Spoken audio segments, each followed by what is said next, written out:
Active आणि passive sentences. Active आणि passive सेंटेन्सची सुरुवात फक्त मी ते करून देते. सगळ्यात पहिल्यांदा ऍक्टिव्ह आणि पॅसिव्हच्या नियमामध्ये तुम्हाला आतापर्यंत स्कूल्समध्ये आणि कॉलेजेसमध्ये ज्याप्रमाणे तुम्ही ऍक्टिव्ह आणि पॅसिव्ह फक्त बदली करत गेलेला आहात तो तर अभ्यास महत्वाचा आहेच. त्याच्यासाठी मी तुम्हाला ऍक्टिव्ह आणि पॅसिव्हची सूत्र फॉर्म्युला चार्ट हा मी तुम्हाला ऑलरेडी दिलेला होता. तो फॉर्म्युला चार्ट आहे तो तुमचा पाठ असलाच पाहिजे. या ऍक्टिव्ह आणि पॅसिव्ह मध्ये खूप वेगवेगळ्या प्रकारचे प्रश्न आजकाल प्रश्नपत्रिकेमध्ये येत आहेत. ह्याच्यामध्ये ज्याप्रमाणे तुम्हाला ऍक्टिव्हचं पॅसिव्ह करायला देत आहेत किंवा पॅसिव्हचं ऍक्टिव्ह करायला देत आहेत त्याचप्रमाणे आता एक नवीन ट्रेंड चालू झालेला आहे.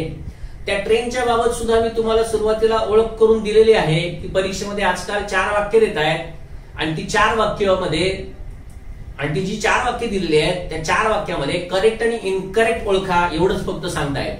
मित्रांनो लक्षात ठेवा, एखादं वाक्य करेक्ट आहे का इनकरेक्ट आहे हे जर तुम्हाला ओळखता यावं असं जर वाटत असेल तर तुम्हाला सर्वांना माहितीये की वाक्यामध्ये नाउन पण असतं, ऍडजेक्टिव्ह पण असतं, ऍडव्हर्ब पण असतं, प्रेपोजिशन पण असतं, व्हर्ब पण असतो, मॉडेल पण असतं, कंजंक्शन पण असतं, असे वेगवेगळे प्रकार असतात आणि आर्टिकल पण असतं. असे हे सगळे प्रकार असतात आणि हे सगळे प्रकार असल्यानंतर नेमकं वाक्य कशासाठी विचारलं गेलं आहे हे समजणं अत्यंत महत्वाचं असतं. आणि जर ते समजावं असं वाटत असेल तर सगळ्यात महत्वाची आणि सगळ्यात पहिली स्टेप म्हणजे तुम्हाला वाक्यांचा अर्थ समजणं. ते वाक्य ऍक्टिव्ह आहे का पॅसिव्ह आहे हे तुम्हाला समजणं अत्यंत महत्वाचं आहे. जर तुम्हाला ते वाक्य ऍक्टिव्हच आहे ते जसं आहे तसंच शब्दशः जर समजलं तर तुम्ही निम्मी लढाई जिंकलेली असते. कारण का कुठलंही वाक्य दिल्यानंतर ते आर्टिकल वरती आहे का ऍडजेक्टिव्ह वरती आहे का ऍडव्हर्ब वरती आहे का प्रिपोजिशन वरती आहे हे करेक्ट आणि इनकरेक्ट सेंटेन्स मध्ये जर ओळखायचं असेल तर बाकीच्या ठिकाणी हे खूप सोपं जातं. पण काही काही वेळेला मात्र परीक्षेमध्ये नेमकं ही कशासाठी वाक्य दिलेत हेच समजत नाही आणि हा तुमचा नाही महाराष्ट्रातल्या तमाम एमपीएससीच्या विद्यार्थ्यांचा हा खूप मोठा प्रॉब्लेम आहे. म्हणून परत परत परत परत मला तुम्हाला हेच सांगायचंय की प्रत्येक इंग्लिश वाक्य आहे ना ते मराठीमध्ये समजून घेण्याचा प्रयत्न करा. इंग्लिशचा जो काही तुम्ही अभ्यास करणार आहात त्या इंग्लिशच्या अभ्यासामध्ये मराठीचं अनन्यसाधारण महत्व आहे. आज मी जवळजवळ 20 वर्ष इंग्रजी शिकवतोय. एमपीएससी ला शिकवून सुद्धा नाही म्हटलं तर कमीत कमी 13 ते 14 वर्ष झाली आहेत. इतक्या वर्षापासून मी इंग्रजी शिकवत आहे. मी तुम्हाला फक्त एवढंच सांगतो की एमपीएससी ची मुलं तुम्हाला एका अटेम्प्ट मध्ये जर तुम्हाला खरोखरच यातून या दुष्टचक्रातून विशेष सर्कल मधून बाहेर पडायचं असेल तर मी पुन्हा पुन्हा सांगतो इंग्लिश मराठी इंग्लिश मराठी. ज्यावेळेला तुम्ही पुस्तकाचा अभ्यास कराल ना त्यावेळेला खरंच सांगतो तुम्हाला तिथलं एक एक वाक्य आहे ना ते मराठीमध्ये समजून घेण्याचा प्रयत्न करा. ते जसं आहे ना तसं समजून घेण्याचा प्रयत्न करा. या संपूर्ण अभ्यासामध्ये प्रत्येक वाक्य न वाक्य मी तुम्हाला इथे सुद्धा मुद्दामून मराठीमध्ये का त्याचा अर्थ सांगतो याचं कारण फक्त तेवढंच आहे. जितका अर्थ तुम्हाला समजेल तेवढं तुम्हाला सोपं जाईल. एखादं दिलेलं वाक्य जर ऍक्टिव्हचं आणि पॅसिव्हच्या नियमासाठी असेल तर ते तुम्ही कितीही तिकडे प्रेपोजिशन्सचे आर्टिकल्सचे किंवा अजून कुठलेही रूल्स जरी वापरले ना तरी ते समजू शकणार नाही. त्यामुळे बेसिक सगळ्यात महत्वाचं हेच आहे की स्ट्रक्चर ऑफ सेंटेन्स काय आहे तुम्हाला समजणं. Whether the given sentence is active और passive. Once you come to know that the given sentence is active or passive, and if you come to know the right meaning of the given sentences, I am telling you, you will definitely be able to understand what is the answer. काय लगेच तुम्हाला समजेल. आणि हे जर समजून घ्यायचं असेल तर मित्रांनो परत परत सांगतो do translate every sentence in Marathi. मराठीमध्ये प्रत्येक वाक्याचं भाषांतर करा. काय नाही जिथे ना एखादा रूलचा अभ्यास करायला समजा तुम्हाला 5 मिनिट लागत असतील ना तर तिकडे 7 मिनिट लागतील. अजून काय होणार आहे. पण ही सवय लावा. कॉम्प्रिहेन्शनला सुद्धा तुम्हाला याचा ट्रमेंडस फायदा होईल. असो ऍक्टिव्ह आणि पॅसिव्ह. आता इंग्लिशमध्ये ऍक्टिव्ह आणि काय असतं आणि पॅसिव्ह काय असतं याची ओळख मी यापूर्वी तुम्हाला दिलेली आहे की ऍक्टिव्ह मध्ये करता असतो आणि पॅसिव्ह मध्ये करता नसतो. आतापर्यंत आपण शाळेमध्ये आणि कॉलेजेसमध्ये फक्त आपण काय केलंय ऍक्टिव्हचं दिलेलं वाक्य पॅसिव्ह केलेलं आहे आणि पॅसिव्हचं दिलेलं वाक्य ऍक्टिव्ह केलेलं आहे. कळतंय. पण इंग्लिश मध्ये असा रूल आहे की when a speaker wants to give importance to an object rather than a subject, one has to make a sentence in active voice. And if one doesn't want to give importance to the subject and only he gives importance to the object, then the sentence must be constructed into passive voice. इतका सोपा हा नियम आहे. म्हणजे मराठीमध्ये सुद्धा आपण तेच करत असतो. गुन्हेगारांना शासन केलेच पाहिजे. इथे मी कोण केलं पाहिजे हे सांगत नाही, कारण का हे आपल्याला माहिती आहे. ज्या वेळेला सर्वांना तो करता माहिती असतो आणि तो सगळ्यांना माहिती आहे, हे ज्या वेळेला मला गृहीत असतं, म्हणजे स्पीकरला गृहीत असतं, त्यावेळेला असं प्रत्येक वाक्य हे इंग्लिशमध्ये फक्त पॅसिव्ह मध्ये केलं जातं. शेतकऱ्यांना कर्जमाफी दिली पाहिजे. कोण देणार आहे? बँक देणार आहे का सरकार देणार आहे? अर्थात करता तुम्हाला माहिती आहे. त्याच्यावर चांगले औषधोपचार यापुढे करण्यात येतील. कोण करणार आहे? डॉक्टर. सांगायची गरज नाही, किंवा त्याचे आई वडील सांगायची गरज नाही. आम्हाला शाळेत इंग्रजी व्याकरण शिकवलं गेलं नाही. कोण शिकवलं नाही? शिक्षक. माहितीये करता.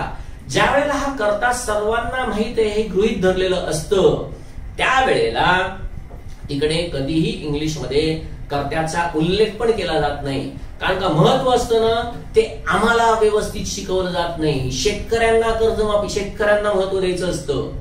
गुन्हेगारांना शासन केलं पाहिजे, गुन्हेगारांना महत्व द्यायचं असतं. कारण का ते कोण दिलं पाहिजे हे समोर आपण ज्या व्यक्तीशी बोलतोय त्यालाही माहित असतं आणि मलाही माहित असतं. त्यामुळे मित्रांनो, ऍक्टिव्ह पॅसिव्ह मध्ये सगळ्यात महत्वाचा फरक हाच आहे.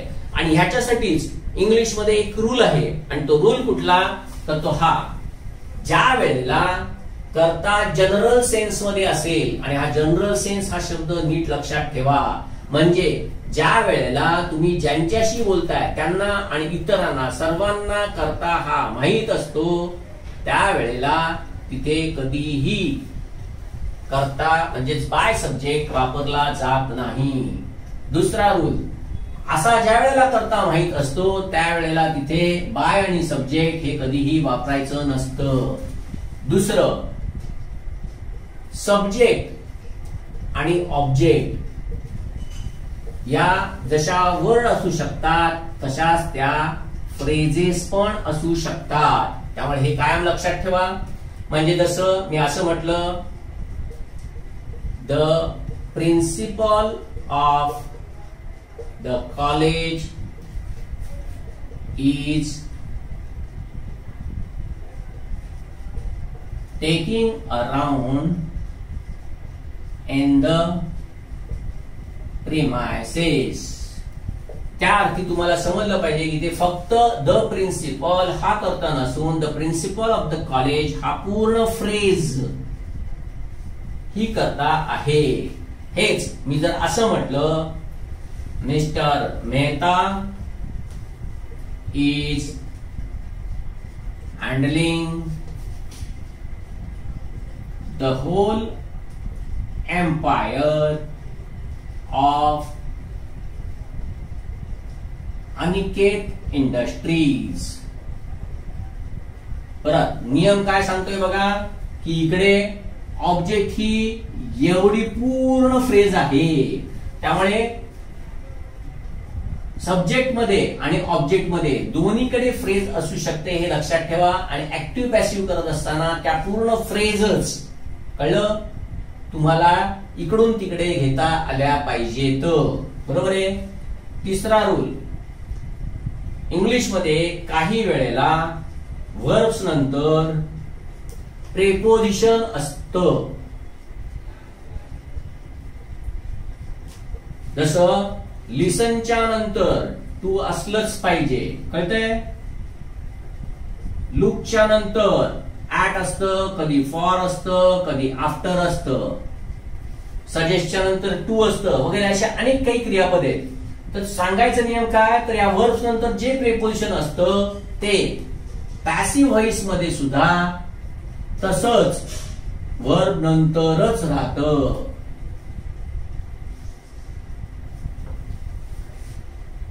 चौथा रूल,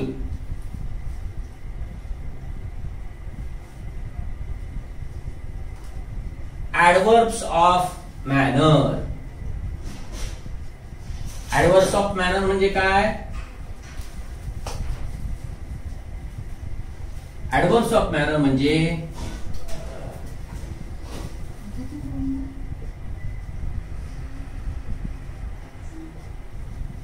ऍडव्हर्ब्स ऑफ मॅनर म्हणजे एलवाय असलेली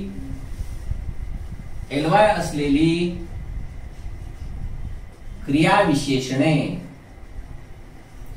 पॅसिव्ह वॉइस मध्ये ही एलवाय असलेली जी क्रियाविशेषण आहेत ही नेहमी पास्ट पार्टिसिपलच्या पूर्वीच असली पाहिजे. पाचवा रूल, इतर सर्व ऍडव्हर्ब्स, मग ते ऍडव्हर्ब्स प्लेस दाखवणारा असू दे, डे दाखवणारं असू दे, टाइम दाखवणारं असू दे किंवा अजून कोणतंही असू दे, हे ऍडव्हर्ब आहे हे नेहमी बाय सब्जेक्ट नंतरच असतं. हे याचे सगळ्यात महत्वाचे रूल्स आहेत. हे रूल्स लक्षात ठेवा. याच्यावरती पुढचा अभ्यास सगळा अवलंबून आहे. तो आपण नेक्स्ट लेक्चर मध्ये बघू.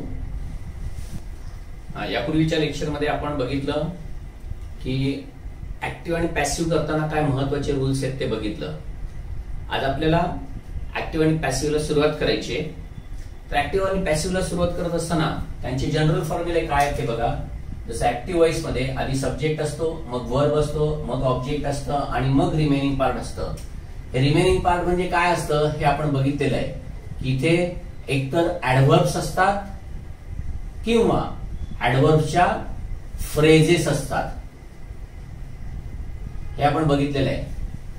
पॅसिव्ह वॉइसच्या फॉर्म्युलामध्ये नेहमी ऑब्जेक्ट पहिल्यांदा असतं, मग सहाय्यकारी क्रियापद असतं, मग क्रियापदाचं तिसरं रूप, मग बाय सब्जेक्ट आणि मग रिमेनिंग पार्ट. तर हे रिमेनिंग पार्ट म्हणजे जे ऍडव्हर्ब किंवा ऍडव्हर्ब फ्रेजेस आहेत, या फ्रेजेस मध्ये फक्त सगळ्यात महत्वाचं काय तर एलवाय असलेले ऍडव्हर्ब्स. हे सगळे जे ऍडव्हर्ब्स असतात ते ऍडव्हर्ब्स ऑफ मॅनर असतात. हे ऍडव्हर्ब्स ऑफ मॅनर जे आहेत हे नेहमी क्रियापदाच्या तिसऱ्या रूपाच्या पूर्वी असतात. म्हणजे त्यांची जागा जी असते ती नेहमी बिफोर पास्ट पार्टिसिपल अशीच असते. इतर बाकीचे सगळे ऍडव्हर्ब्स किंवा ऍडव्हर्ब फ्रेजेस असतात हे नेहमी बाय सब्जेक्टच्या नंतरच जातात. हे कायम लक्षात ठेवा. स्पर्धा परीक्षेमध्ये अजून हा रूल यायला सुरुवात झालेली नाही ज्याच्यामध्ये बाय सब्जेक्टच्या नंतर रिमेनिंग पार्ट असतो. हा रूल अजूनपर्यंत यायला सुरुवात झालेली नाही, पण आता तो येणार हे निश्चित आहे. कारण का मागच्या 2 परीक्षांमध्ये मला तशी वाक्य दिसलेली आहेत. तर हा आता यायला सुरुवात होईल. तर हे याचे सगळ्यात महत्वाचे रूल्स. पॅसिव्ह वॉइसचं सगळ्यात महत्वाचं, पॅसिव्ह वॉइस मध्ये सगळ्यात महत्वाचा नियम म्हणजे कुठला तर कोणतंही पॅसिव्ह वॉइस असू दे त्याच्यामध्ये बीचं रूप हे असलंच पाहिजे आणि बीच्या रूपानंतरच मगच क्रियापदाचं तिसरं रूप तिकडे असतं. हे कायम लक्षात ठेवा. म्हणजे बीच्या रूपाशिवाय कोणतंही पॅसिव्ह वॉइस कधीही पूर्ण होऊ शकत नाही. आणि जर तुम्हाला सगळी सूत्र तुम्ही पाठ केली असतील तर तुम्हाला माहिती आहे की सिंपल प्रेझेंट मध्ये पॅसिव्ह वॉइस मध्ये इकडे ऍमिजार म्हणजेच बीचं रूप असतं. सिंपल पास्ट मध्ये वॉज वर म्हणजेच बीचं रूप असतं. सिंपल फ्युचर मध्ये बी, कारण का शॅल विलच्या नंतर बी येतं म्हणजेच बी पण आहे तिथे. हे जर तुम्ही कंटिन्युअस मध्ये गेलात तर तिकडे ऍमिजारच्या नंतर बिईंग दिसतं. वॉज वरच्या नंतर कंटिन्युअस पास्ट मध्ये परत बिईंग दिसतं. परफेक्ट प्रेझेंट मध्ये परत बीन दिसतं. परफेक्ट पास्ट, परफेक्ट फ्युचर याही दोघांमध्ये बीन आहे. तसंच कोणतंही हेल्पिंग वर्ब घेतलं मग ते कॅन पासून कुठलंही असू दे हेल्पिंग वर्ब, या सगळ्या मॉडेल्स मध्ये तुम्हाला माहितीये की इथे पण आधी बी असतं आणि मग क्रियापदाला तिसरं रूप असतं. आणि जर कुड हॅव, शुड हॅव वगैरे अशी जी इतर हेल्पिंग वर्ब्स आहेत की जी अजूनपर्यंत परीक्षेमध्ये आलेली नाहीयेत, नियम फक्त एवढाच लक्षात ठेवायचा की हॅवच्या नंतर क्रियापदाला कायम बीनच आलं पाहिजे आणि मग त्याच्यानंतर मग तिसरं रूप आलं पाहिजे.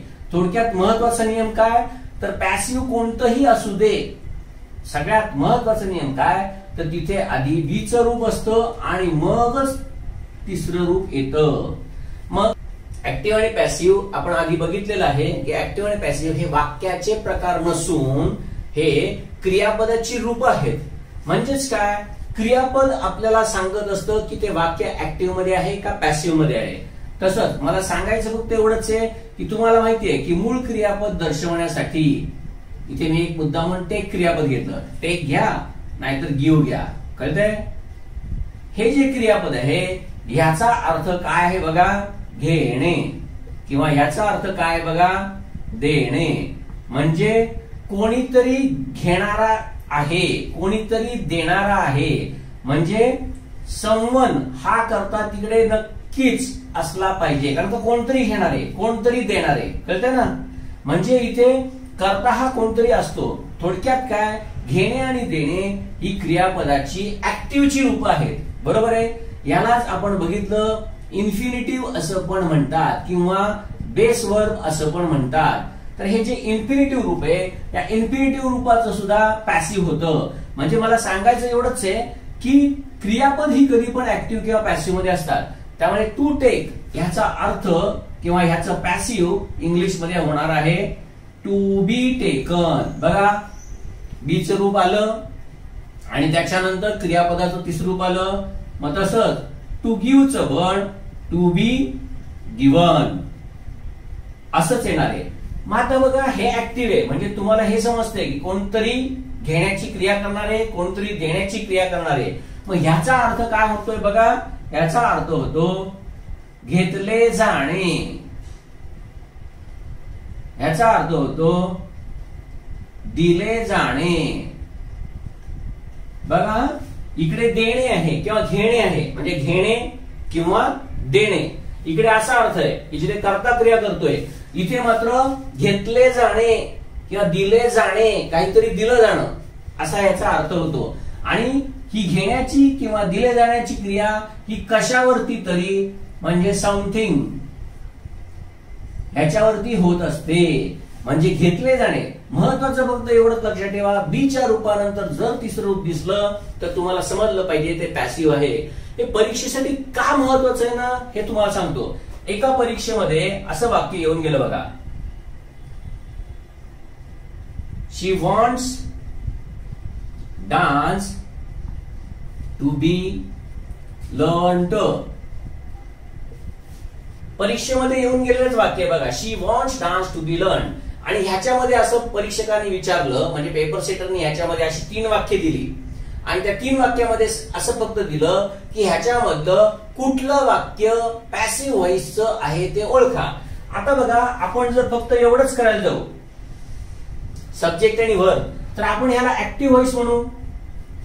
परीक्षक काय विचारते ते बघा, ह्याच्यामध्ये पॅसिव्ह असलेलं वाक्य कुठलं. मग पॅसिव्ह असलेलं वाक्य म्हणजेच काय की ज्या वाक्यामध्ये क्रियापदाची पॅसिव्हची रूप असतात त्याला पॅसिव्ह व्हॉइस म्हणतात.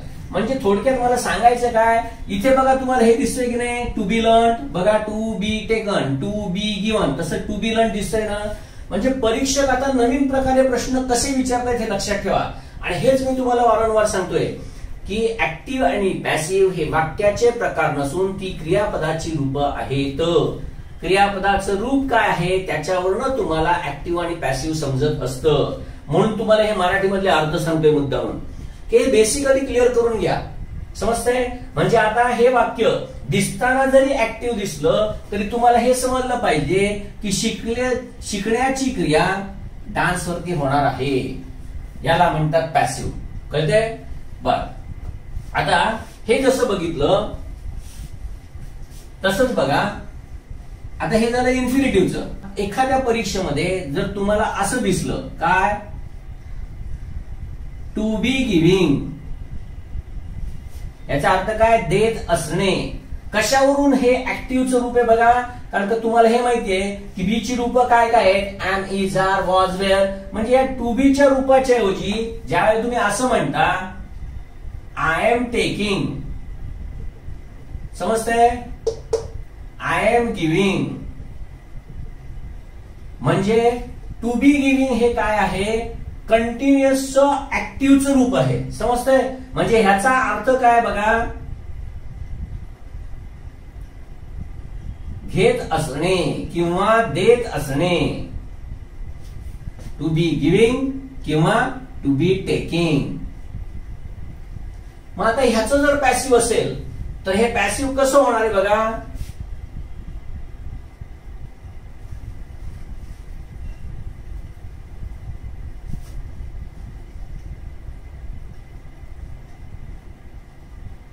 बीइंग टेकन किंवा बीइंग गिवन.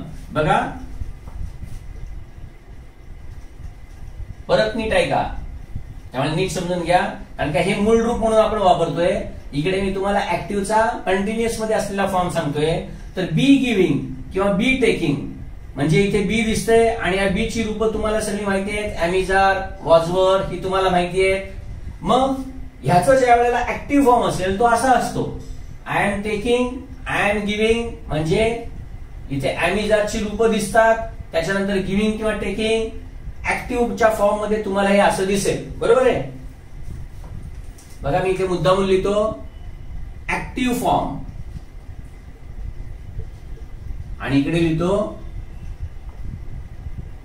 Passive form. त्यामुळे ही ऍक्टिव्हचं क्रियापदाचं रूप झालं, मग हे पॅसिव्हचं झालं. तसंच तुम्हाला हे माहिती आहे, जर आपल्याला परफेक्ट करायचं असेल तर दिले किंवा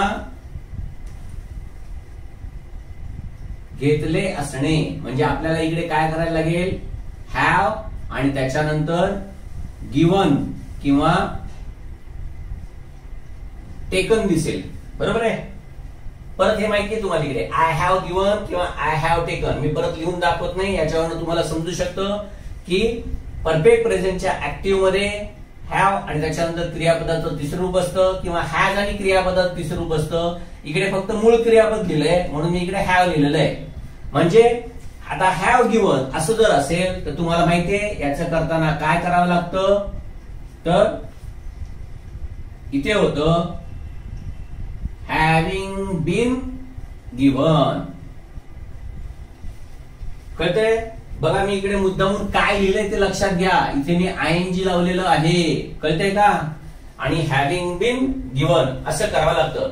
याची काही उदाहरणं बघू म्हणजे तुम्हाला समजेल की परीक्षेमध्ये ज्या वेळेला एखादं वाक्य येतं त्या वाक्यामध्ये जर तुम्हाला या प्रकारची क्रियापदं दिसली, कुठली, बीच्या नंतर तिसरं रूप किंवा बीइंगच्या नंतर तिसरं रूप किंवा हॅव्हिंगच्या नंतर बीइंग करून तिसरं रूप, असं जर दिसलं तर तुम्हाला समजलं पाहिजे की त्या वाक्यामध्ये सुद्धा पॅसिव्हचा फॉर्म आहे.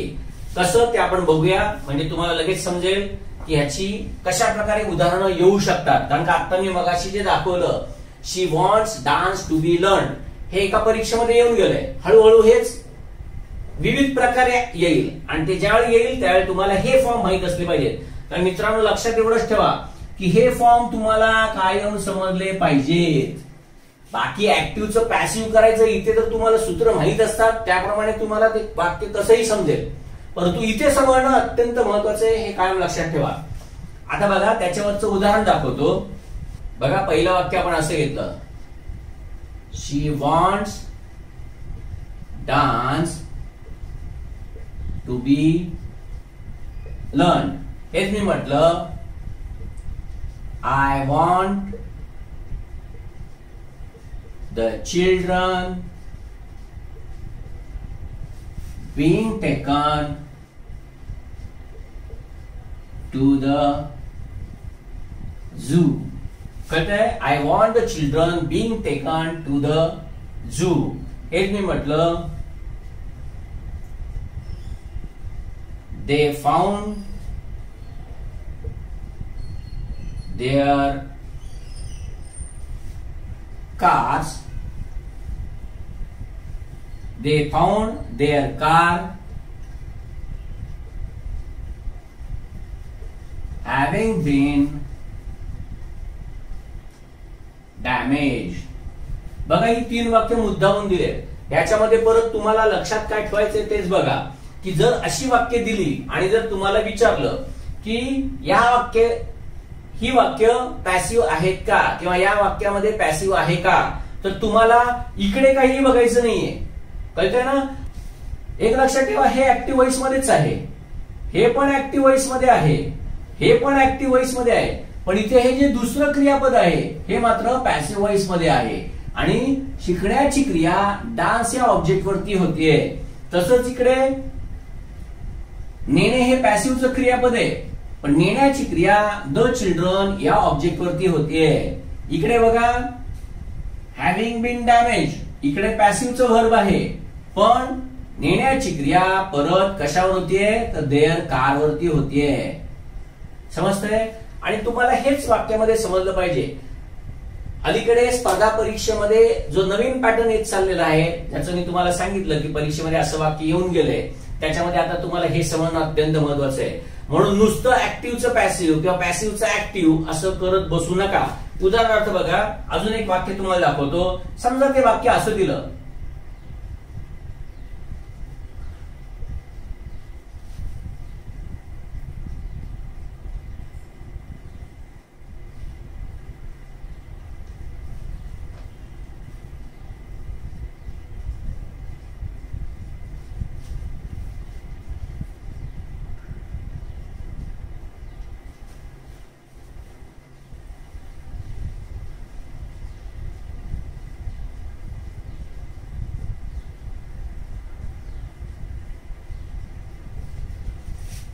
महत्वाचं लक्षात काय ठेवायचंय बघा, हे लक्षात ठेवायचंय तुम्हाला.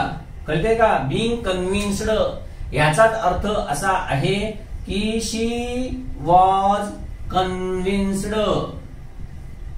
मग याचं हे कसं आलं हे आपल्याला नंतर शिकायचंय. मला आता फक्त तुम्हाला एवढंच शिकवायचं आहे की क्रियापदाची रूप ही पॅसिव्ह मध्ये असतात हे कसं ओळखायचं असतं. आणि त्यासाठी तुम्हाला मी सगळ्यात महत्वाचा रूल सांगितला की ज्या वेळेला तुम्हाला बीच्या रूपानंतर जर तिसरं रूप दिसेल त्यावेळेला तुम्हाला लगेच समजलं पाहिजे की हे पॅसिव्हचंच रूप आहे. अर्थात ह्याच्यामध्ये सुद्धा कधी कधी फसवू शकतात, तो भाग वेगळा. ते कसं फसवतात ते पण मी थोडक्यात तुम्हाला सांगतो. अजून बघा, इकडे समजा असं दिलं, ही कॉमा दिलाय, परत having been insulted, left the party, immediately. कळलं काय केलंय बघा, हॅव्हिंग बीन इन्सल्टेड. मला परत तेच सांगायचंय की ज्या वेळेला तुम्हाला हे असले प्रकार दिसतील, तुम्हाला फक्त एवढंच लक्षात ठेवायचंय काय तर बीच्या नंतर क्रियापदाचं तिसरं रूप, बीइंगच्या नंतर क्रियापदाचं तिसरं रूप आणि हॅव्हिंग बीन नंतर क्रियापदाचं तिसरं रूप, अशी तीनच रूप आहेत. आणि ही तीन रूप शिकली पाहिजेत. बघा,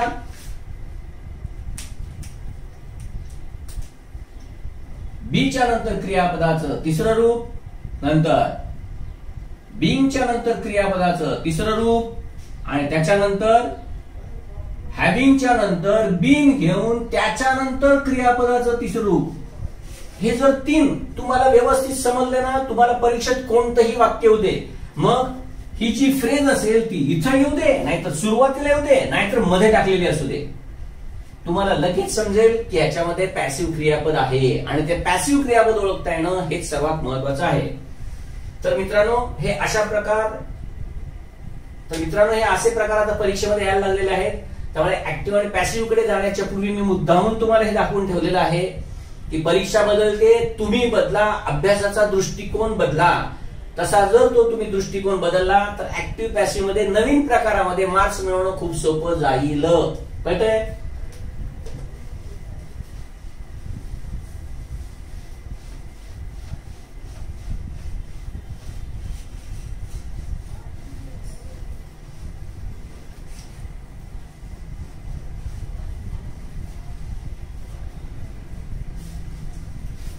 आता हे झाले जनरल फॉर्म्युले. अजून एक रूल तुम्हाला सांगतो की ज्या रूल मध्ये काय येणं आपल्याला अपेक्षित आहे. कळतंय?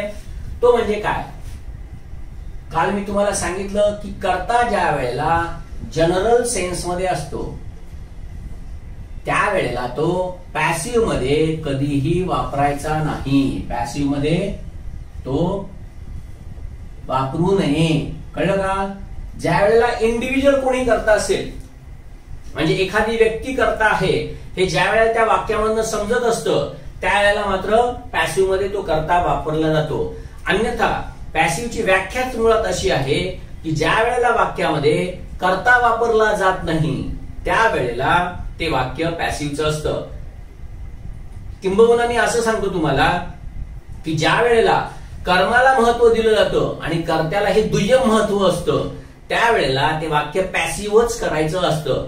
म्हणून तिकडे बाय सब्जेक्ट हा पॅसिव्ह मध्ये येत असतो. हे तुम्हाला दिसेल सूत्रामध्ये की हा बाय सब्जेक्ट येण्याचं मागचं कारणच ते आहे, कारण का तो दुय्यम महत्वाचा आहे, त्याला महत्वच नाहीये. म्हणजे तो असो किंवा नसो, ऍक्च्युअली ऍक्शन कशावरती घडलेली आहे, तो sufferer of an action, let it may be the thing or any kind of object or it may be a human being. कळलं? कशावर पण ज्या वेळेला क्रिया झाली असलेली असते आणि त्याला ज्या वेळेला महत्व द्यायचं असतं त्यावेळेला ते वाक्य पॅसिव्ह केलं जात असतं. हे कायम लक्षात ठेवा. आणि त्यामुळे ज्या वेळेला कर्ता जनरल सेन्स मध्ये असतो त्यावेळेला इंग्रजीमध्ये तो कधीही बाय सब्जेक्ट म्हणून घेतला जात नाही. आता हा जनरल सेन्स मध्ये असलेला कर्ता म्हणजे काय आणि त्याच्यावरती म्हणजे तो कसा समजून घ्यायचा असतो जनरल सेन्स मधला, आणि त्याच्यावरती स्पर्धा परीक्षेमध्ये सुद्धा प्रश्न पडलेले आहेत हेही लक्षात ठेवा. अर्थात ते खूप सोपे असतात, त्याच्यामध्ये फक्त कॉमन सेन्स लागतो आणि कॉमन सेन्स असलेला सर्वांना जनरल सेन्स असतो म्हणून ती वाक्य आपल्याला सहज समजतात. पण जनरल सेन्स म्हणजे काय लक्षात ठेवा, कारण का आपल्याला हे पुढे त्याच्यानंतर आर्टिकल शिकताना पण लागणार आहे. तर जनरल सेन्स म्हणजे असा की तुम्ही कोणालाही जगातल्या कोणालाही त्या गोष्टीबद्दल त्या कर्त्याबद्दल सांगा त्यावेळेला त्यांना ते कर्ते माहीत असतात. उदाहरणार्थ समाजामधील समाजकंटकांना पकडलं पाहिजे. आता समाजकंटकांना पकडलं पाहिजे हे तुम्हाला समजलं, मात्र हे पकडणारे कोण आहेत हे तुम्हाला सांगण्याची गरज नाही. कळतंय? म्हणजे उद्या तुम्ही ज्याला शेंबूड पण काढता येत नाही अशा मुलाला जरी विचारलं की बाबा समाजकंटक जे असतात, मवाली असतात, गुंड असतात, चोर असतात, यांना पकडलं पाहिजे, हे कोण पकडतं रे? तो लगेच सांगेल. कोण पकडतात? पोलीस. त्याला म्हणतात जनरल सेन्स. समजतंय? अजून बघा, सर्व रुग्णांवरती ताबडतोब औषधोपचार केले गेले पाहिजेत किंवा केले जातील, काही पण म्हणा. औषधोपचार कोण करणार आहे? नर्स करणार आहे का वॉर्ड बॉय करणार आहे का तुम्ही आणि मी करणार आहे? म्हणजे औषधोपचार करणारे कोण आहेत हे सर्वांना माहितीये, जगातल्या सर्वांना माहितीये. कळलं? शाळेमध्ये आजकाल चांगलं शिकवलं जात नाही. बघा शाळेमध्ये कोण शिकवणार आहेत? करते हे तुम्हालाही माहिती आहेत, मलाही माहिती आहेत, तसे सगळ्या जगाला माहिती आहेत. त्याला म्हणतात जनरल सेन्स मधला कर्ता. आणि हा जनरल सेन्स मध्ये ज्या वेळेला कर्ता असेल त्यावेळेला तो कधीही वाक्यामध्ये बाय सब्जेक्टच्या ठिकाणी येत नाही. परीक्षेमध्ये येऊन गेलेलं एक उदाहरण दाखवतो म्हणजे तुम्हाला आपोआप समजेल.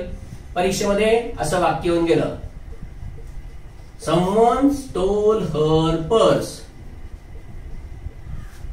आता याचं पॅसिव्ह ज्या वेळेला करायचं असेल त्यावेळेला तुम्हाला काय काय समजेल. याचं पॅसिव्ह ज्या वेळेला करायचं असेल त्यावेळेला तुम्हाला काय काय माहित असावं लागतं की एकतर ऍक्टिव्ह आहे हे आधी समजलं पाहिजे. ज्या अर्थी त्यांनी पॅसिव्ह करायला सांगितलंय त्या अर्थी दिलेलं वाक्य नक्कीच ऍक्टिव्ह असणार हे सांगायला कुठल्या भविष्य व्यक्तीची तर गरज नाही, कॉमन सेन्स येतो. मग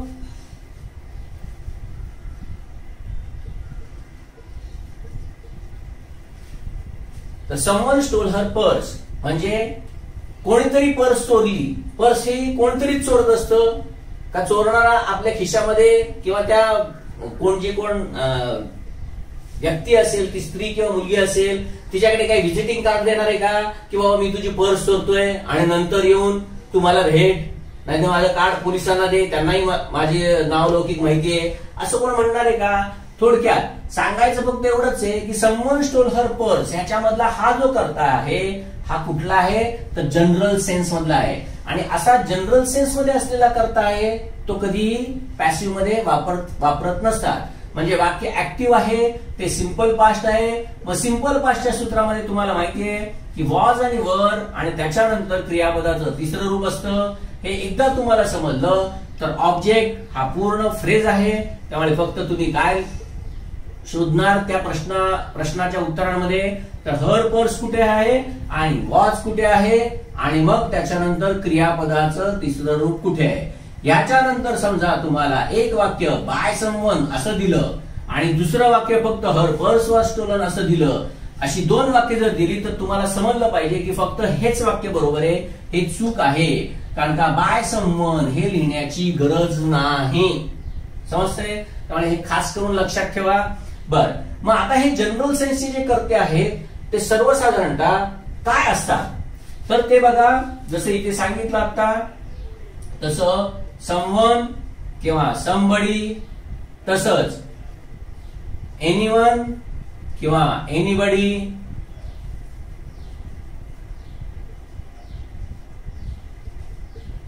नो वन किंवा नो बडी, किंवा नुसतं नन असेल. मग हे जसं असेल, कधी कधी दे हा सुद्धा जनरल सेन्स मध्ये असतो, कधी कधी यू हा सुद्धा जनरल सेन्स मध्ये असतो. ते कसं ते आपण बघूया.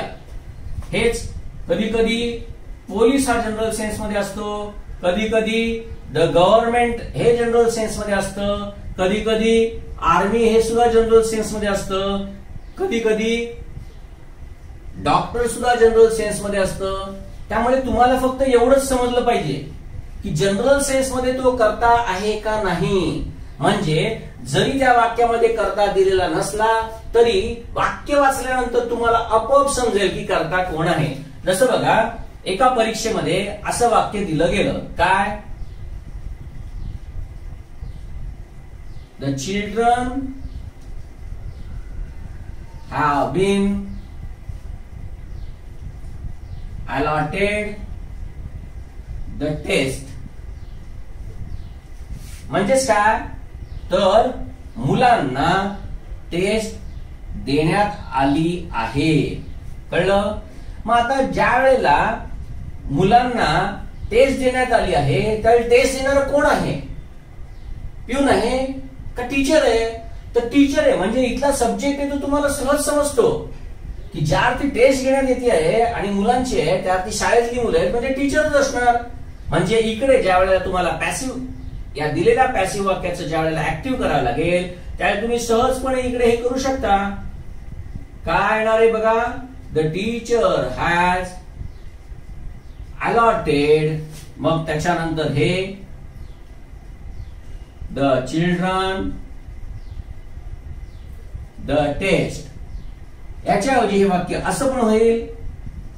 परीक्षेमध्ये तुम्हाला वाक्य काहीही करायचं नाही. Allotted the test to the children.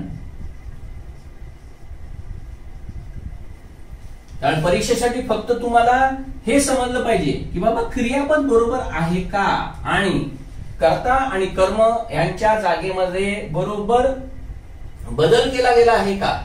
नाहीतर इथं चिल्ड्रन तसंच ठेवलं आणि चिल्ड्रन हॅव अलॉटेड केलं तर असं चालणार नाही. म्हणजे तुम्हाला इथला जो ऑब्जेक्ट आहे तो तिकडे ऑब्जेक्ट म्हणून झालेला आहे का ऍक्टिव्ह व्हॉइस मध्ये तो बघावा लागेल. एवढंच फक्त सोपं असतं. अजून एक वाक्य दाखवतो बघा की ज्याच्यामुळे तुम्हाला समजेल की जनरल सेन्सची वाक्य कशी दिली जात आहेत. उदाहरणार्थ असं वाक्य दिलं गेलं,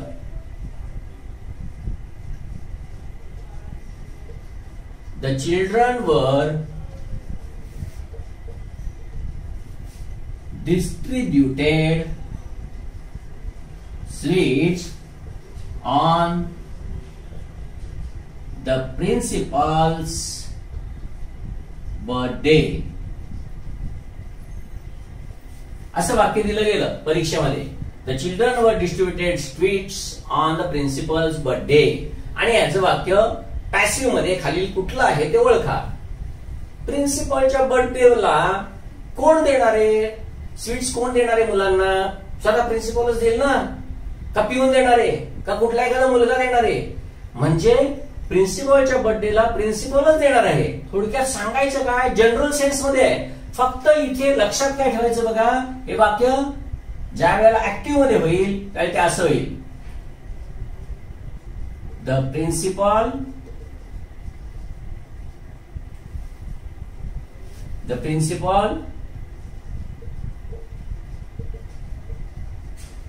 distributed sweets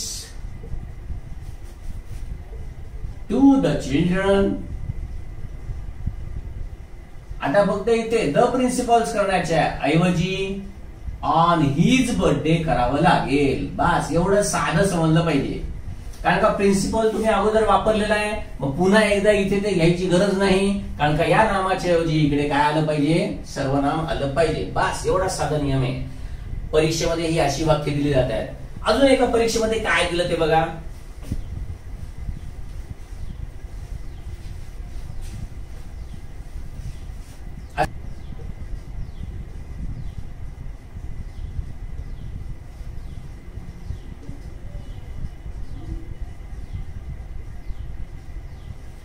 The doctor gave her medicine.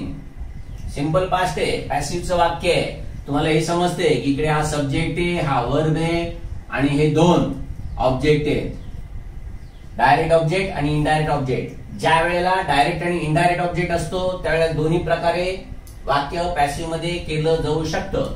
सांगायचं आपल्याला फक्त आणि शिकायचं आता ते हेच की जनरल सेन्स मध्ये आहे. म्हणजे हे वाक्य घेत असताना काय करणार आहे बघा, पॅसिव्ह करताना she was given medicine. संपलं, बाय डॉक्टर करण्याची आवश्यकता नाही. किंवा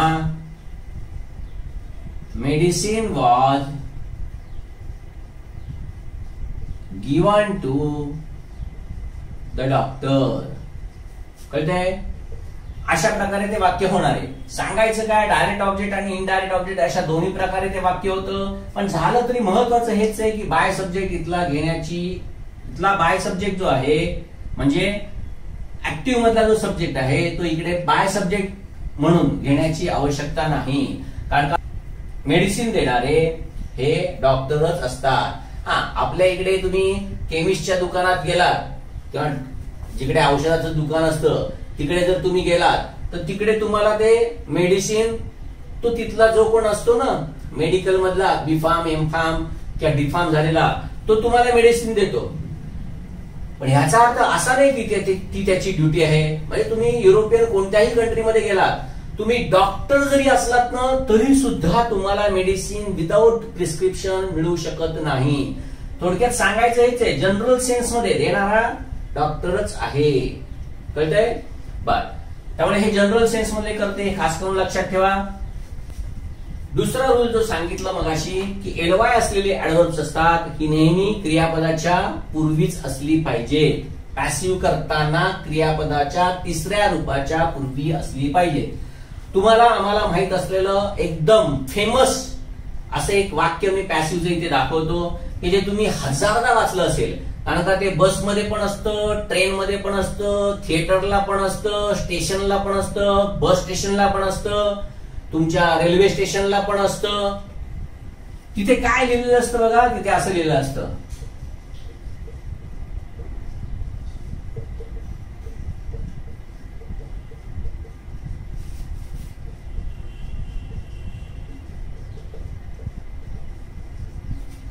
स्मोकिंग इज स्ट्रिक्टली प्रोहिबिटेड. बघा, एलवाय असलेलं ऍडव्हर्ब कुठे आलं समजतंय ना?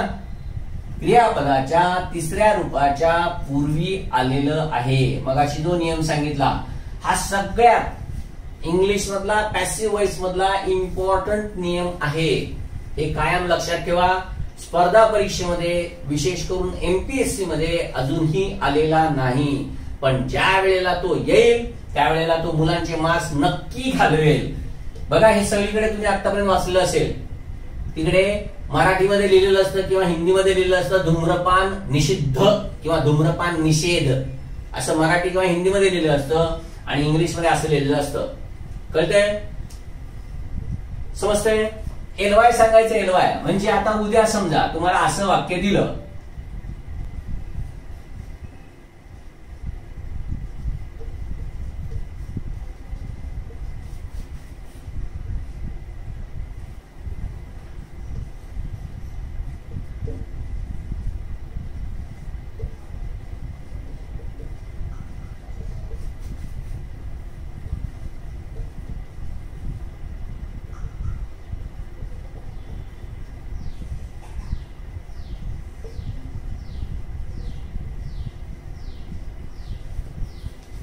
The boys were playing football enthusiastically on the ground. कळतंय? बघा, वर्ब, त्याच्यानंतर ऑब्जेक्ट आणि रिमेनिंग पार्ट एन्थुसियास्टिकली आणि ऑन द ग्राउंड. आता उद्या तुम्हाला असे पर्याय दिले, काय समजा 1 नंबर मध्ये असा पर्याय दिला, काय football was being played enthusiastically on the ground आणि मग by the children.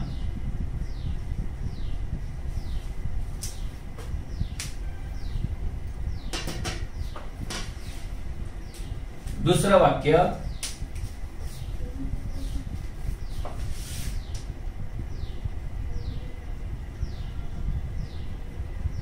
football was being enthusiastically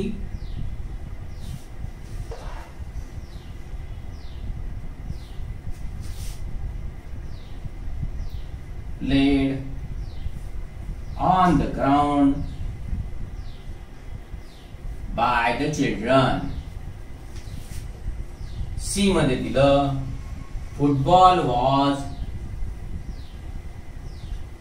enthusiastically being played by the children on the ground. आणि असं वाक्य दिलं, football was being enthusiastically played by the children on the ground.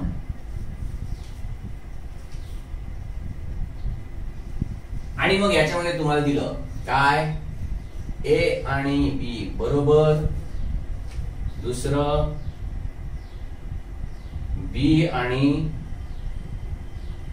C बरोबर, C आणि D बरोबर आणि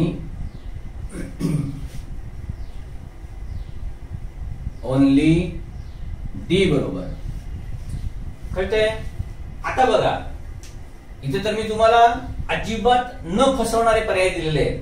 उद्या समजा तुम्हाला असं दिलं, याच्या ठिकाणी असं दिलं, ऑल आर करेक्ट किंवा ओनली डी, कळतंय? असं दिलं तर बघा आपण काय काय करू. जर हा रूल आपल्याला माहित नसेल तर आपण हे पहिलंच वाक्य बरोबर देऊ. बघा काय ते, फुटबॉल वॉज बीइंग प्लेड इथपर्यंत बरोबर आहे. त्याच्यानंतर आधी आपण काय करू माहितीये का, बाय द चिल्ड्रन घेऊ किंवा being played enthusiastically on the ground by the children असं करू. आणि आपण काय समजू, बस फक्त हे वाक्य बरोबर आहे. पण मित्रांनो मला हेच सांगायचंय, जोपर्यंत रूल माहित नाही तोपर्यंत तुम्ही हे केलं तर चालू शकेल. कारण का हा रूल तुम्हाला 10वी पर्यंत पण नव्हता आणि 12वी पर्यंत पण इंग्लिश मध्ये नव्हता. आणि तिथे जरी असला तरी तुम्हाला कोणी शिकवला नसेल, आणि जर कोणी शिकवला असेल तर तो तुम्ही लक्षात ठेवला नसेल, आणि जरी नाही लक्षात ठेवला तरी तुम्हाला हे माहिती होतं की शेवटी परीक्षेमध्ये काय लिहून मोकळं व्हायचं. मला हेच तुम्हाला सांगायचंय की हे वाक्य चालणार अजिबात नाहीये. कारण का, बघा मगाशी तुम्हाला मी सांगितलं, एक तर एलवाय असलेलं ऍडव्हर्ब हे ह्याच्या पहिलं पाहिजे. माझं ते कुठे दिसते ओळखा, ते फक्त तुम्हाला इथे दिसेल बघा. आणि त्याच्यानंतर इथे मी बाय द चिल्ड्रन बघा हा घेतलेला आहे, आणि त्याच्यानंतर रिमेनिंग पार्ट घेतलेला आहे. आणि हे एकमेव वाक्य फक्त बरोबर आहे, हे अजिबात चालणार नाही. समजतंय मित्रांनो? परीक्षेसाठी हे खास लक्षात ठेवा, हा रूल अजूनपर्यंत तुम्हाला माहिती नाहीये. कळतंय? कारण रेन मार्टिन दिला नाही ना तो, किंवा पालेन्सने दिला नाही ना. मग जोपर्यंत त्यांनी दिला नाही तोपर्यंत आपल्याला माहित असण्याचं कारण काय, परीक्षा आता वरच्या लेवलला चाललेली आहे. परत परत मी सांगतोय, कळलं का? त्यामुळे डोळे नीट उघडे ठेवून फक्त अभ्यास करा. मी इथे जे जे नियम शिकवतोय हे आता परीक्षेमध्ये मला येणं अपेक्षित आहे. याचं कारण का, की जे सगळ्यांनाच माहिती आहे त्याच्यावरती आता प्रश्न टाकून टाकून टाकून टाकून आता पेपर सेटर पण कंटाळले. मग आता ते नवीन असे रूल शोधतायत आणि तेच नवीन रूल्स आपल्याला माहिती असले पाहिजेत. परत नवीन रूल्स हे तुमच्यासाठी आहेत, ब्रिटिशांसाठी नाही आणि इंग्लिश शिकवणाऱ्या माझ्यासारख्या सरांसाठी पण नाही. हे फक्त तुमच्यासाठी नवीन आहेत, हे कायम लक्षात ठेवा. ठीक आहे. तर अशा प्रकारे हे रूल्स आहेत. अजून एक रूल आपण शिकलो. तो रूल काय होता? क्रियापदानंतर जर प्रेपोजिशन असेल तर ते प्रेपोजिशन क्रियापदानंतर तसंच ठेवलं जातं. हे लक्षात ठेवा. त्यामुळे काही काही क्रियापदच अशी आहेत की त्या क्रियापदांना प्रेपोजिशनची आवश्यकता असते. हे लक्षात ठेवा. जसं बघा, सोपं वाक्य देतो. He is looking at me. यापूर्वी आपण बघितलेलं आहे. कळलं? लुकच्या नंतर ऍट हे प्रेपोजिशन लागतच आणि जर लुक या क्रियापदाच्या पुढे ऍट हे प्रेपोजिशन असेल तरच ते ऍक्शन वर्ब होत असतं, नाहीतर ते नॉन ऍक्शन वर्ब असतं. बर, मग he is looking at me. आता इथे ऑब्जेक्ट लुकिंगच्या नंतर हा सगळाच असला पाहिजे अशा भ्रमात कधी राहायचं नाही. म्हणजे नाहीतर सुरुवात केली at me is being looked, at me is being looked by him. चालणार नाही. तुम्ही म्हणाल सर मी आहे, मग इथे ऍम वापरा. ऍम वापरा.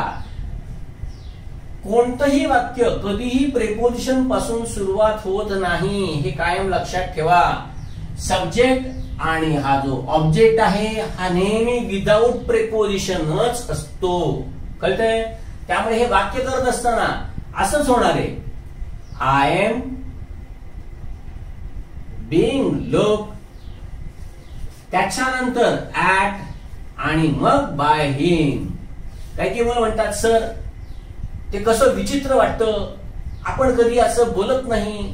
अरे आपल्याला मुळात इंग्लिश बोलता येत नाही, कारण आपण बोलत नाही, आपण कधी वाचलं नाही. जणू काय तुम्ही एमपीएससी ची परीक्षा असो किंवा नसो, कॉलेजमध्ये असल्यापासून तुम्ही इंग्लिश वाचताय. अशा प्रकारे आपण अजिबात बोलायचं नाही. नियम हा नियम आहे.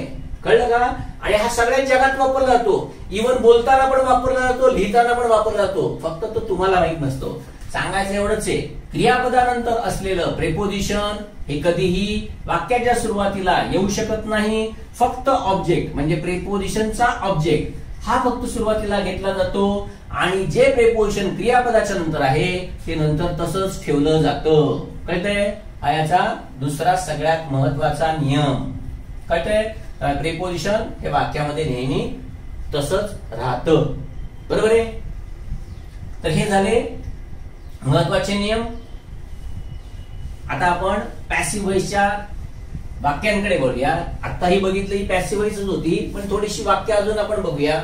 म्हणजे आपल्याला सूत्राप्रमाणे पॅसिव्ह व्हॉइस करता येतं हे मला माहिती आहे, पण तरी सुद्धा एक दोन दोन वाक्य आपण घेऊया म्हणजे समजेल.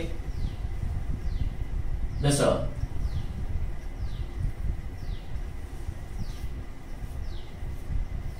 The teacher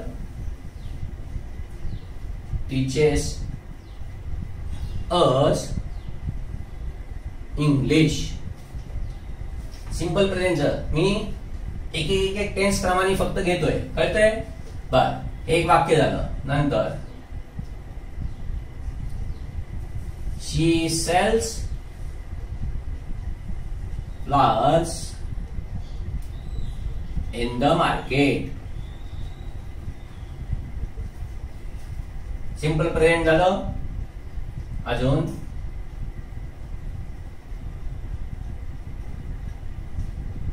he doesn't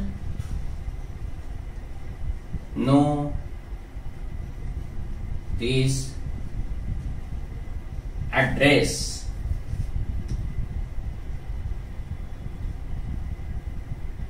She wrote a letter to the principal.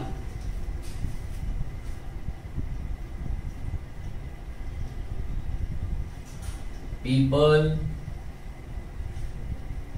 saw wolves in the treat हे परीक्षेमध्ये येऊन गेलेलं वाक्य आहे. दे डिडंट वॉन्ट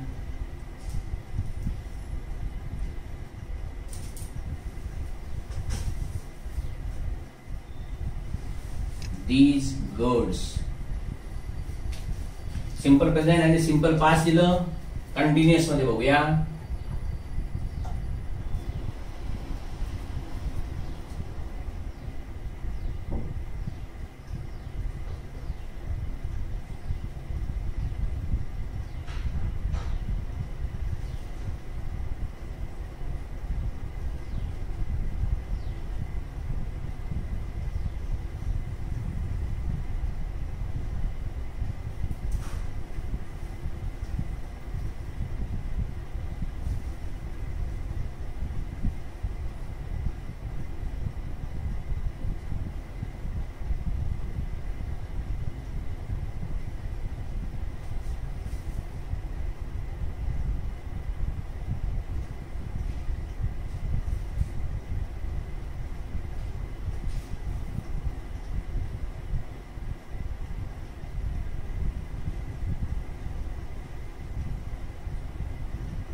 बरं, काही कंटिन्युअस आणि सिंपल टेन्सचे वाक्य दिलेले आहेत की आता पॅसिव्ह कशी होतात ती बघूया.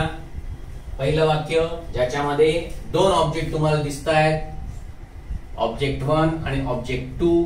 ज्या वेळेला अशी दोन ऑब्जेक्ट दिली जातात त्यावेळेला ऑब्जेक्ट कोणतेही तुम्ही पहिलं घेऊ शकता आणि वाक्य बनवू शकता. जसं इथे इंग्लिश जर घेतलं तर आपल्याला माहितीये काय होणार आहे.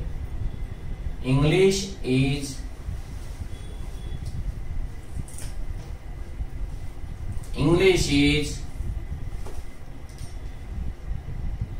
taught to us by the teacher. कळलं? तुम्ही म्हणाल सर इंग्लिश शिकवणारे टीचर्स असतात, पण ज्या अर्थी ते द टीचर दिलंय त्या अर्थी ते स्पेसिफिक आहे.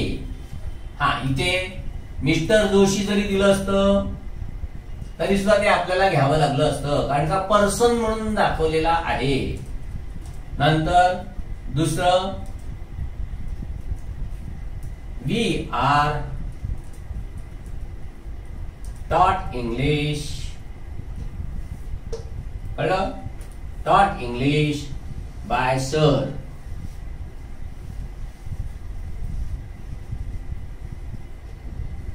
by the teacher. तर अशा प्रकारे याचं होईल. बाकी याचं माहिती आहे तुम्हाला, खूप सोपं आहे. Flowers are sold in the market by her. बरोबर आहे? अजिबात बरोबर नाहीये. का? In the market he adverb phrase आहे, म्हणजे रिमेनिंग पार्ट आहे. त्यामुळे हे वाक्य असंच झालं पाहिजे. काय? बाय हर आणि मग इन द मार्केट. मित्रांनो लक्षात ठेवा, हे जे विशेष रूल्स मी सांगतोय हे सगळे रूल्स परीक्षेमध्ये पडतील, आणि ज्यावेळेला ते पडतील त्यावेळेला हा गोंधळ तुम्हाला टाळता आला पाहिजे. आता इथे एक नो क्रियापद दिलंय आणि राईट क्रियापद दिलंय. कळतंय? नियम काय तो बघा मित्रांनो. खास करून ही 3 क्रियापद जी परीक्षेमध्ये येऊन गेलेली आहेत त्याच्यापेक्षा अजून कुठलीही क्रियापद बघण्याची आवश्यकता नाही. एवढी 3च क्रियापद लक्षात ठेवा. ज्या वेळेला ही क्रियापद वाक्यामध्ये वापरलेली असतात त्यावेळेला बाय सब्जेक्ट हे कधीच येत नाही, तर त्याच्या ऐवजी टू सब्जेक्ट येत असतं. हे कायम लक्षात ठेवा. 3च क्रियापद नाही, एवढीच लक्षात ठेवा. याच्यापेक्षा अजून काही क्रियापद लक्षात ठेवण्याची गरज नाही.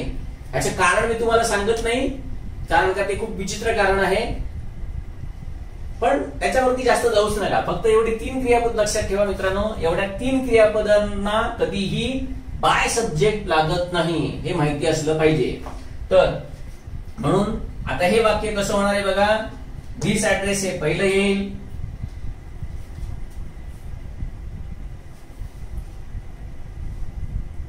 धिस ऍड्रेस, आणि आता इथे निगेटिव्ह आहे त्यामुळे इजंट किंवा इज नॉट. बरोबर आहे, इज नॉट नोन. परीक्षेमध्ये जर बाय हिम आलं तर चूकच द्यायचं, हे लक्षात ठेवायचं. काय, टू हिमच येणार. समजतंय. पुढचं वाक्य बघा. She wrote a letter to the principal. याच्यामध्ये पण 2 ऑब्जेक्ट आहेत. हा पण ऑब्जेक्ट आहे आणि हा पण ऑब्जेक्ट आहे. म्हणजे इकडे वाक्य कसं होणार आहे बघा. जर अ लेटरने घेतलं तर a letter was return to the principal, आणि मग बाय हर असं येईल. कळतंय.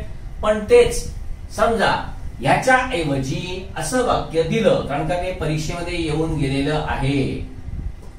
ही रोट टू फादर, एवढंच वाक्य परीक्षेत येऊन गेलेलं आहे. मग ह्याचं पॅसिव्ह करत असताना father was return by him असं केलं तर हे वाक्य चूक होतं. याचं कारण, याचा अर्थ फक्त असा होतो, त्याच्याकडून फादर म्हणजे हा शब्द त्याच्याकडून फादर लिहिलं गेलं, म्हणजे FATHER असं लिहिलं गेलं. आणि वाक्य काय म्हणते बघा, की त्याने वडिलांना लिहिलं. मग त्याने वडिलांना लिहिलं म्हणजे फादर वॉज. इथे तुम्हाला ते टू घालता आलंच पाहिजे. मग अशी सांगितलेला नियम. काही क्रियापदांना प्रेपोजिशनची आवश्यकता ऍक्टिव्ह व्हॉइस मध्ये असते. ह्यांच्यानंतर, हे आपण पूर्वी पण शिकलेलो आहोत, यांच्यानंतर जर आपण डायरेक्ट ऑब्जेक्ट जर घेतला तर ह्याचा अर्थ विचित्र होतो, की जो एक्सपेक्टेड नाही. म्हणजे त्याने फादर लिहिलं चालेल, पण इथे फादर लिहिलं हा अर्थच मला सांगायचा नाहीये, तर मला सांगायचंय त्याने वडिलांना लिहिलं. त्यामुळे तिकडे ते टू येणं हे अत्यावश्यक आहे. त्यामुळे हे खास करून लक्षात ठेवा. अलीकडच्या पण एका परीक्षेमध्ये याच्यावरती वाक्य येऊन गेलेलं आहे, ऑब्लाइज. त्याच्यावरती सांगायचं महत्वाचं एवढंच आहे, ही 3 क्रियापद खास करून लक्षात ठेवा, की ज्यांच्या नंतर फक्त टूच असतं. बर, पुढचं वाक्य बघू. पीपल सॉ वुल्व्स इन द स्ट्रीट. हे पण परीक्षेमध्ये येऊन गेलेलं वाक्य आहे आणि मुद्दामून हा प्रश्न बघा. बर, पुढचं बघूया. पीपल सॉ वुल्व्स इन द स्ट्रीट. इथे पण करत असताना बघा, इन द स्ट्रीट हे रिमेनिंग पार्ट आहे, म्हणजेच ऍडव्हर्ब फ्रेज आहे. त्यामुळे तुम्हाला हे समजलं पाहिजे की हे वाक्य करत असताना काय होते बघा. हे वाक्य असं होईल, wolves were seen by people in the street. समजतंय. असंच झालं पाहिजे, हे मध्ये आलं पाहिजे आणि त्याच्यानंतर हे आलं पाहिजे. तर अशा प्रकारे हे सिंपल पास्ट झालं. अजून एक सिंपल पास्टचं निगेटिव्हचं वाक्य तिकडे आहे.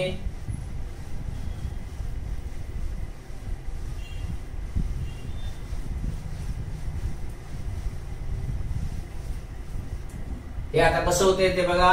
They didn't want these goods, म्हणजेच दीज गुड्स हे याच्यामध्ये ऑब्जेक्ट आहे.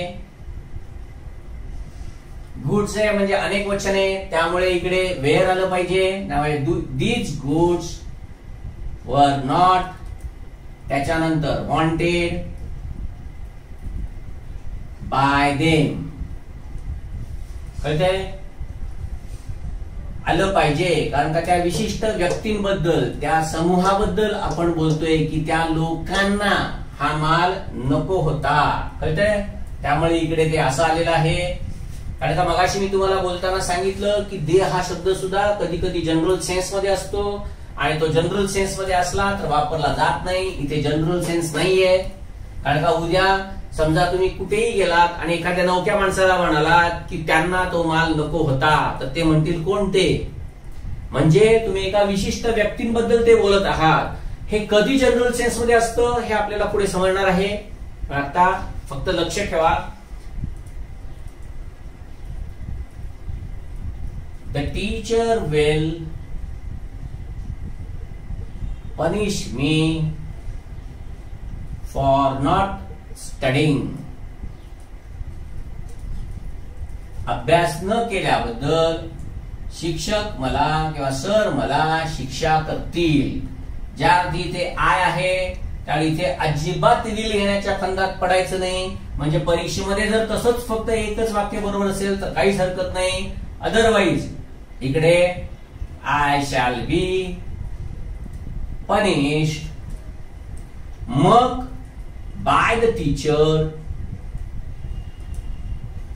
आणि मग फॉर नॉट स्टडिंग. आता याच्यामध्ये तुम्ही असं म्हणाल की सर आता हे आरपी कसं, तर ते कसं आरपी याच्यासाठी आपण एक रूल शिकलेलो आहोत. तो रूल तुम्हाला इथे कामाला येईल आणि तो रूल कायम लक्षात ठेवायचा आहे. हे मी तुम्हाला हजारदा सांगितलेलं आहे. ज्या वेळेला क्रियापदाला तुम्ही का, कधी, कुठे, कसा आणि किती हे 5 प्रश्न ज्यावेळी तुम्ही विचारता त्यावेळी तुम्हाला आरपी मिळत असतं. आणि त्यातलं फक्त हे जे आरपी आहे की ज्याला आपण म्हणतोय की एलवाय असलेलं ऍडव्हर्ब. कसा खेळला, ब्युटिफुली. कसा बोलला, व्हेरी नाईसली. कळतंय ना. तर असे जे शब्द आहेत ते फक्त एलवाय असलेले शब्द क्रियापदाच्या तिसऱ्या रूपाच्या पूर्वी येतात. बाकी हे असे आरपी म्हणजे ऍडव्हर्ब असू देत किंवा ऍडव्हर्बच्या फ्रेजेस असू देत, या शेवटी आल्या पाहिजेत. ज्या वेळेला तुम्हाला वाक्याचा अर्थ समजतो त्यावेळी तुम्हाला आपोआप समजेल की हे ऍडव्हर्ब फ्रेज आहे. कसं बघा, टीचर मला अभ्यास न केल्याबद्दल शिक्षा करतील. टीचर मला का शिक्षा करतील म्हटल्यानंतर ही फ्रेज हे उत्तर येतं. त्यामुळे हे रिमेनिंग पार्ट आहे. परीक्षेमध्ये अजूनपर्यंत ह्याच्यावरती खास करून प्रश्न विचारला गेलेला नाही. म्हणून मी तुम्हाला इकडे परत परत सांगतोय की लक्षात ठेवा, क्रियापदाच्या नंतर आधी बाय सब्जेक्ट असला पाहिजे आणि मगच रिमेनिंग पार्ट असलं पाहिजे. हे कायम लक्षात ठेवा. बघा, ऍक्टिव्हच्या वाक्याचा जनरल फॉर्म्युला काय आहे, आधी सब्जेक्ट, मग वर्ब, मग ऑब्जेक्ट आणि मग रिमेनिंग पार्ट. आणि पॅसिव्ह वॉइस ह्याचा काय आहे, आधी ऑब्जेक्ट आहे, मग हेल्पिंग वर्ब आहे, मग V3 आहे, मग बाय सब्जेक्ट आहे आणि मग रिमेनिंग पार्ट आहे. समजतंय. हा आहे ऍक्टिव्ह आणि पॅसिव्हचा जनरल फॉर्म्युला. ग्रामरच्या रूल प्रमाणे ऍक्टिव्ह वॉइसचा सब्जेक्ट आणि पॅसिव्ह वॉइसचा ऑब्जेक्ट हे दोन्हीही सब्जेक्टच समजले जातात. कळतंय. आणि याच ग्रामरच्या रूल प्रमाणे ऍक्टिव्ह वॉइसचा ऑब्जेक्ट आणि पॅसिव्ह वॉइसचा सब्जेक्ट हा ऑब्जेक्ट समजला जातो. आणि वाक्यरचनेमध्ये कधीही व्हर्बच्या नंतर ऑब्जेक्ट हे असलंच पाहिजे. म्हणून एवढंच लक्षात ठेवा, पॅसिव्ह वॉइसच्या V3 नंतर बाय सब्जेक्ट लगेच का आला पाहिजे, कारण का क्रियापदानंतर सगळ्यात पहिल्यांदा येण्याचा अधिकार हा कर्माला आहे. कर्म, ऑब्जेक्ट. ऍक्टिव्ह वॉइस मध्ये तर ते ऑब्जेक्ट हे ऑब्जेक्ट म्हणून असतं. पॅसिव्ह वॉइस मध्ये बाय सब्जेक्ट हे ऑब्जेक्ट समजलं जातंय आणि केवळ तेवढ्या ह्याच्यासाठीच फक्त बाय सब्जेक्ट पहिले येत असतं आणि मग नंतर रिमेनिंग पार्ट असा साध असतो. हा याचा साधा आणि सोपा सरळ नियम आहे. फक्त या आरपी मधलं जे एलवाय असलेलं ऍडव्हर्ब आहे ते मात्र नेहमी फक्त क्रियापदाच्या तिसऱ्या रूपाच्या पूर्वी घेतलं जातं. पण ह्याच्यामध्ये पण लक्षात ठेवा, उदाहरणार्थ उद्या अर्ली, इमिजिएटली अशासारखे जर शब्द आले तर हे टाइमचे ऍडव्हर्ब्स आहेत. नाही पण सर तुम्ही सांगितलं ना एलवाय असलेले आहेत. मी ऍडव्हर्ब ऑफ मॅनर म्हटलेले त्याला. कसा तो तत्काळ तिकडे गेला, अर्ली लवकर तिकडे गेला. कळलं. कधी यानी मिळतंय उत्तर, सांगायचं हेच आहे की एल वाय विसरलं म्हणून सगळंच पहिलं घेतलं असंही झालं नाही पाहिजे.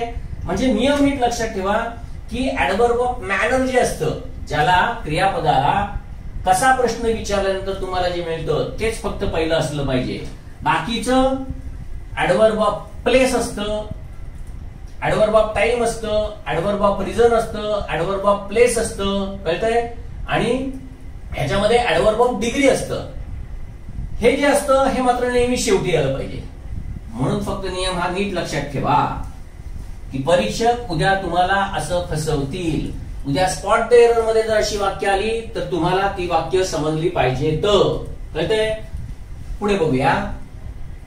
हा सिंपल फ्युचर चाललंय आपलं, त्याच्यामध्ये बघूया अजून. They will find the vaccine. ठीक आहे. They will find the vaccine for this disease. परत सिंपल फ्युचर आहे, वॅक्सिन आहे, मग ते पहिलं घ्यायचं. The vaccine will be found, नंतर बाय देम, आणि फॉर दिस डिजीज. मग आता हे वाक्य बरोबर आहे का? तर इकडे the vaccine will be found for this disease आणि मग बाय देम आलं पाहिजे. कारण का बघा, इथे कशासाठी म्हणजे फॉर आणि ह्याच्यानंतर हे व्हॉट येतं, त्यामुळे हे इकडे रिमेनिंग पार्ट नाहीये. बघा कशासाठी आहे, कशासाठी, कळलं का? मग ते साठी, मग the vaccine will be found for this disease bye them असं आलं पाहिजे. समजतंय? अर्थात एवढं अवघड विचारणार नाही, त्यामुळे जास्त टेन्शन घेऊ नका. फक्त मला तुम्हाला हेच सांगायचंय की हे एकदा तुम्हाला नीट समजलं पाहिजे. कळतंय? हे झालं सिंपल फ्युचर आणि सिंपल प्रेझेंट, सिंपल पास्ट आणि सिंपल फ्युचर याच्यावरची आपण वाक्य बघितली. आता जाऊया कंटिन्युअस प्रेझेंट कडे. कंटिन्युअस प्रेझेंटचे वाक्य बघा, दोन दिलेले आहेत. He is troubling me unnecessarily. परत एलवाय असलेला ऍडव्हर्ब इकडे आलेला आहे, त्यामुळे ते पहिलं घ्यायचं आहे. म्हणजेच I am being unnecessarily troubled आणि मग by him. तसंच इकडे you are being called from the street below. याच्यामध्ये संबंध घेण्याची गरज नाही, याचं कारण तो जनरल सेन्स मध्ये आहे. त्यामुळे you are being called from the street below. They were blaming everyone. काय येणार आहे? एव्हरीवन एकवचन असल्यामुळे was, everyone was being blamed. परत ती विशिष्ट लोक आहेत, त्यामुळे इकडे आपल्याला बाय देम घ्यावं लागेल.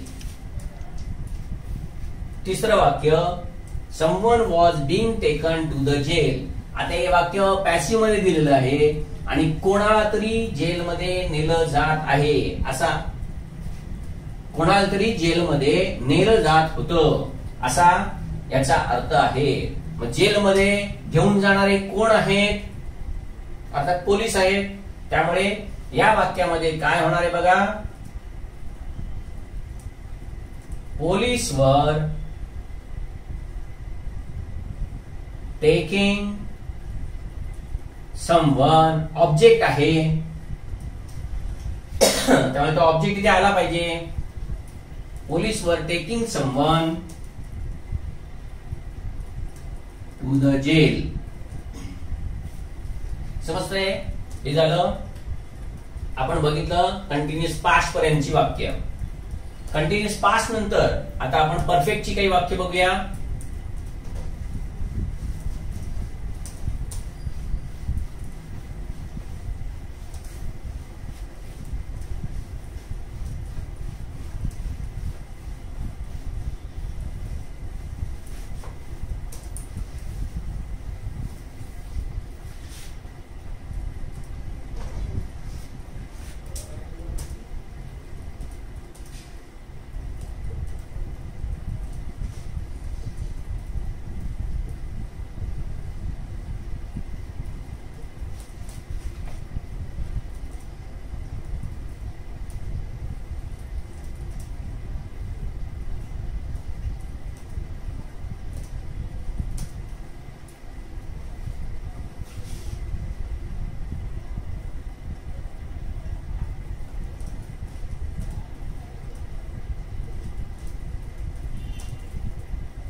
वाक्य दिलेली आहेत परफेक्टची. परफेक्टची वाक्य बघा. The company has launch a new car in the market. काय काय समजलं पाहिजे बघा. काय नाही, सगळं सोपं आहे. ऑब्जेक्ट आणि हे आरपीए एवढं फक्त समजलं पाहिजे, आणि ते एकदा समजलं की बाकी वाक्य खूप सोपं आहे. म्हणजे इकडे a new car has been launch, मग बाय द कंपनी, आणि मग in the market. In the market हे काय आहे, ऍडव्हर्ब फ्रेज आहे प्लेसची, त्यामुळे ते नंतर गेलं पाहिजे. तसंच इकडे बघा, relief package, relief package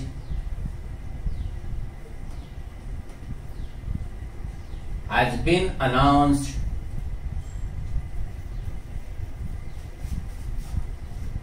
for the drought affected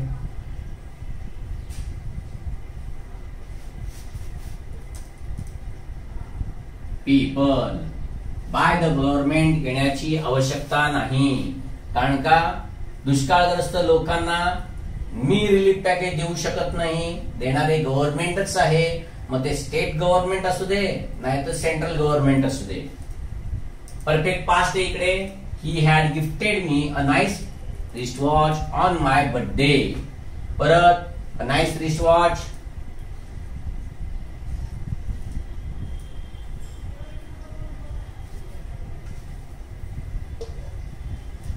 nice wristwatch had been gifted to me by him, आणि मग on my birthday. हे जसं वाक्य होईल तसंच हे वाक्य म्हणजे हा ऑब्जेक्ट घेऊन सुद्धा करता येऊ शकतं.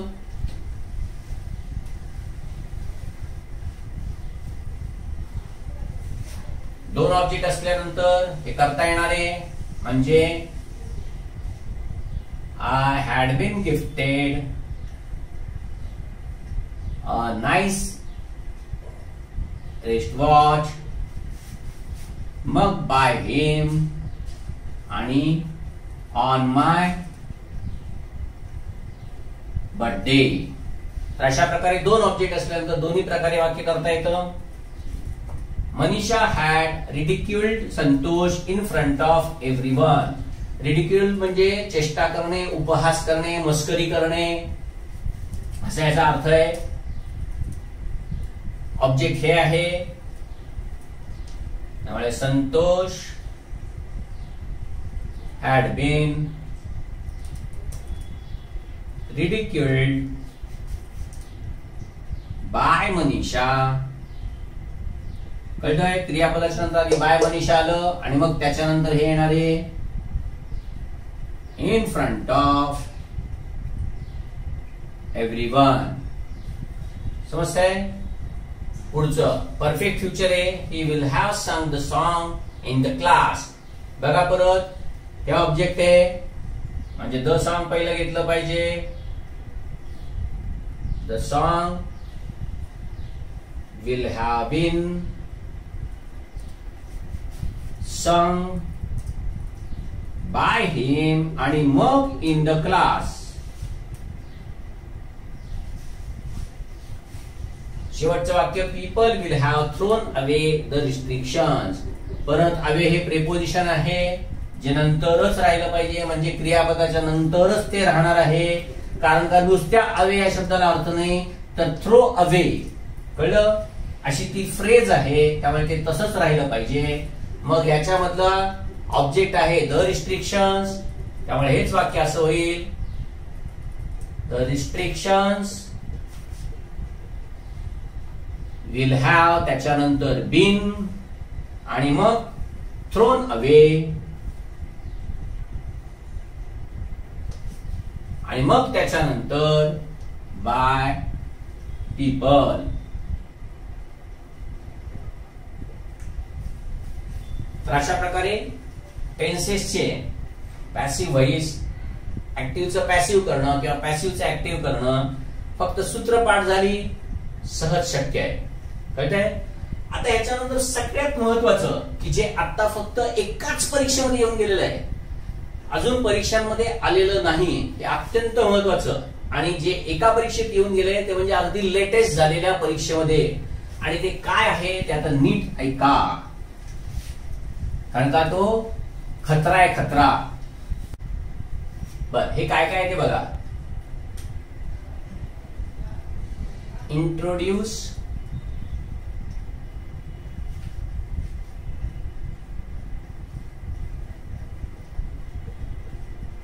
announce,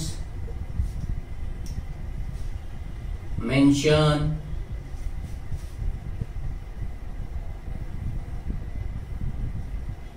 explain, describe, suggest, काय बरं सांगता येतील तुम्हाला, demonstrate,